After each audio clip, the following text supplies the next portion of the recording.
Saya berada di Singapura untuk menggali kisah-kisah inspirasi dari negeri ini. Dengan penduduk 5 juta orang, secara komposisi sangat majemuk, bahkan 42% dari total populasi adalah warga asing yang majemuk pula. Lalu yang warga Singapuranya sendiri terdiri dari berbagai macam bangsa, yang paling mayoritas adalah Melayu, India, dan China.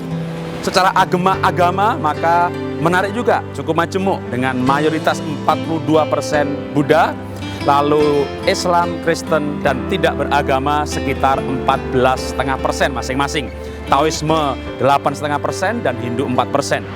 Secara geografis, Singapura ini ada dalam satu wilayah atau kawasan dengan Batam dan Pekanbaru.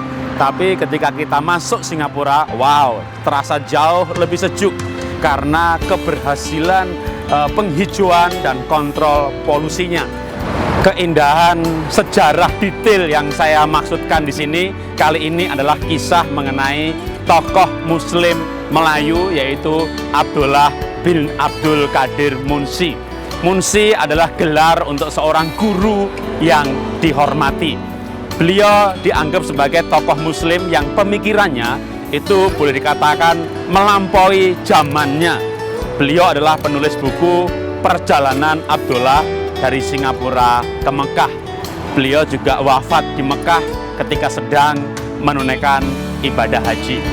Keunikan kisah beliau adalah beliau menunjukkan sikap ultra toleransi yang luar biasa. Bagaimana tidak? Beliau bekerja mengajar bahasa Melayu kepada para pebisnis dan misionaris dari Inggris dan Amerika. Lebih hebatnya lagi, pada zaman Thomas Stamford Raffles, maka Abdullah bin Abdul Qadir Munshi, Munshi artinya seorang guru yang dihormati. Beliau menjadi juru tulis dari Raffles dan juga menerjemahkan Injil dan buku-buku Kristen untuk London Missionary Society. Beliau tidak takut kalau orang-orang Melayu mendengar atau membaca Injil atau buku Kristen, karena dia punya pemikiran yang melampaui abadnya. Dia punya pendapat bahwa agama itu hak yang paling hakiki, dan setiap manusia setelah dia dewasa berhak untuk menentukan agamanya dan menjalankan ibadahnya sesuai dengan yang diyakininya. Menurut saya ini sebuah pemikiran yang luar biasa, bahwa seharusnya agama itu bukan secara genetik diwariskan atau dipaksakan, tapi orang mengambil keputusan. Dan sebelum mengambil keputusan, seorang berhak mendapat informasi. Lalu dia pun tidak takut, dia belajar Injil. Dia nggak takut kalau umatnya mempelajari. Kenapa? Dia percaya selama orang itu belajar dengan sungguh-sungguh, dia tidak akan mudah goyah. Ada kisah di mana di berbagai belahan dunia ini orang berperang karena agama.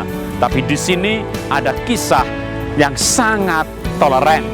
Saya bangga, di Indonesia pun ada kisah serupa. Kalau Anda tahu panitia pembangunan Masjid Istiqlal, itu sangat toleran di Jakarta. Kenapa? Karena pemenang arsiteknya adalah seorang Kristen, yaitu Frederick Silaban. Karena itu saya sangat terinspirasi dengan sikap-sikap toleran yang pernah ada di muka bumi ini.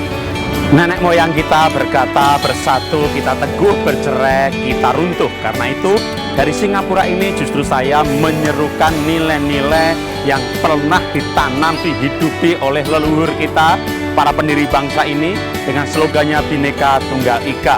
Karena saya percaya bangsa yang penuh potensi seperti Indonesia ini, kalau kita memiliki sikap-sikap, attitude, persatuan, hidup bersama, toleransi, kasih sayang, maka saya percaya Indonesia juga bisa menjadi negara maju. Inilah inspirasi dari Singapura. Salam dahsyat, luar biasa.